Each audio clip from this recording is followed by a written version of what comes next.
Hello everyone, welcome back to the channel. Today we will install the stainless steel drive shafts from INJORA to my FMS FCX18. I have been driving it quite a lot and I've seen that the plastic one has started to be quite sloppy. And one thing with these vehicles is that you have a lot of transmission slop, and the pins has worn out, so now it is even more slop. So I will do a montage of me installing the steel drive shafts, and then we will try to make a comparison of how much slop it is and if it gets any better with the stainless steel ones. So I will try to show how much slop we have today, and then we will see if it's any better when we have installed it. Now I feel that we have made it to the back of the slop, and now we can take our ruler here if we want to get a little scientific. Let's do it like this. The center of the front wheel on the 0, like that. And then now we have reached the front of the slop. And I will say that it's like 2.8 centimeters, so 28 millimeters of slop. That's quite a lot.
There we go.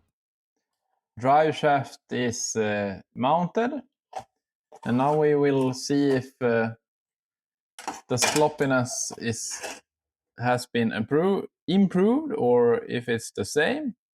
So before we had 2.8 centimeters, and now the center of the lug is on 0, and then we wow. Okay, 0, and now we stopped. So now it's 9 or 10 millimeters. And before it was 28 millimeters. So that's a big improvement. Very happy. So a lot of the slop before was in the pins here. I'll see if I can show you closer up. Yeah, you can see the U-joints have a lot of slop in them. And here it was the most. And that, yeah, that was a big difference. So the stainless steel ones will have a bigger durability, stronger, and also make the slop be a lot smaller. So approved. And if you liked the video, please hit the like button, subscribe, and I see you soon with more RC content. Bye!